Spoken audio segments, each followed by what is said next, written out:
ব্রিজের নিচ থেকে দেখতে পাচ্ছেন যে মাটি সরে গেছে। কোন ব্যাক করলে এখান থেকে মাটি খুঁজছিল এইভাবে দেখতে পাচ্ছেন। ব্রিজটা হয়তো বসায় ভাঙার সম্ভাবনা আছে। কিভাবে মাটি ধসে গেছে দেখতে পাচ্ছেন। সরকারি টাকা তো কোনো বাছ বিচার করা নাই ভাই, যে ফেলে পারে ফেলে দেওয়ার চেষ্টা। এটা হলো উনাল, এখনই মাটি ধসে গেছে। এখন তো জোয়ারই আসে না, জোয়ার আসলে দেখতে পারবেন কি অবস্থা হয়। এটা হলো গ্রাম পরিবেশ, দেখতে পাচ্ছেন কি সুন্দর দৃশ্য। চারিদিকে সবুজ আর সবুজ আর পাকা ধান ক্ষেত। ক্ষেতটা এত সুন্দরভাবে পাকছে, খুব সুন্দর দেখা যাইতেছে ক্ষেতটা। চারিদিকে সবুজ, মাঝখান দিয়ে এই কাঁচা রাস্তা। এপাশে আবার দেখতে পাচ্ছেন যে কলা গাছ বুনে দিছে। এই সাইডে ওই যে আবাদ জমি। মনোমুগ্ধ এক পরিবেশ এখানে।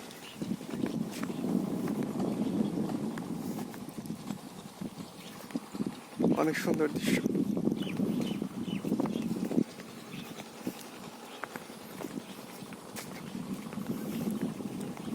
আপনাদের আমি একটা সামনে ব্রিজ দেখাইতেছি, ব্রিজটা খেয়াল করবেন। ব্রিজটা নিয়ে কিছু কথা বলবো।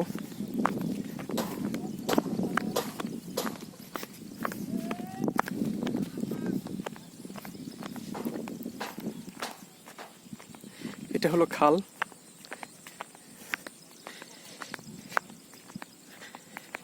এই জায়গাটার একটা নাম আছে, নামটাও আমি দেখাবো আপনাদেরকে। এটা একটা ঘাট, যা বর্ষা মাসে এগুলো সব প্লাবিত হয়ে যায়, কিছু থাকে না। এই যে ব্রিজটা যে দেখতেছেন, এটা হলো এই এলাকার যাতায়াতের মেন একটা রাস্তা। এই যে ব্রিজটা, বাঁশের ব্রিজ। ব্রিজটা যে রিপেয়ারিং কাজ চলতেছে, কয়েকটা বাঁশ মনে ভেঙে গেছে। ধর্মজাল দিয়ে দেখতে পাচ্ছেন এই যে মাছ মারার ব্যাকসুনকুর কালো পানিতে এখানে কিছু হয় না, যা মাছ আছে সব মারা যায়। আবাদ জমির জন্য অনেক ক্ষতিকর এই পানিটা।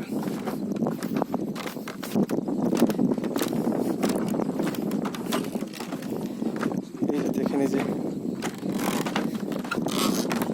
রিপেয়ারিং কাজ এখান থেকে কিছু বাঁশের যে লাগানো হয়েছে।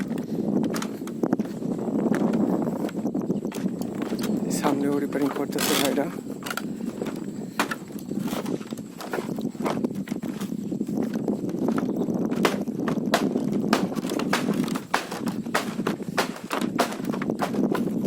বর্ষা মাসে এই সিলুটা দিয়ে এখানে যাতায়াত করা হয়। যে সিলুটা এখান থেকে 5 টাকা করে ভাড়া নেয়। আর যে নাও আছে কিছু, ওইগুলো মনে হয় জেলেদের নাও।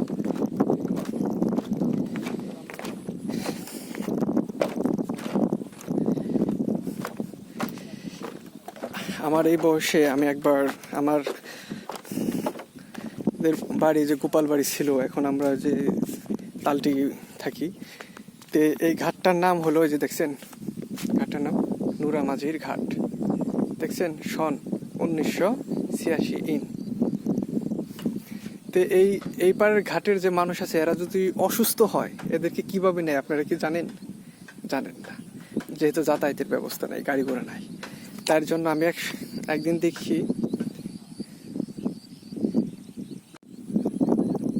আমি একদিন দেখতে পাচ্ছিলাম যে এই ঘাট দিয়ে যখন মানুষ অসুস্থ হয়ে পড়ে, মানুষ মারা গেলে যখন দেখেন যে খাটে করে নেওয়া হয় কবরস্থানে রাখার জন্য, তো জীবিত মানুষকে খাটে করে নিয়ে এই পারে আসা হয় তাকে হসপিটালে নেওয়ার জন্য।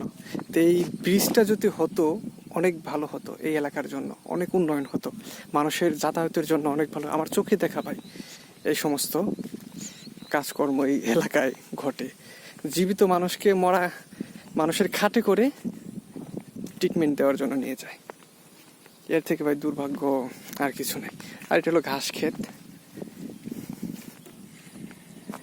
ওই মিনতিরা ধান কাটতেছে।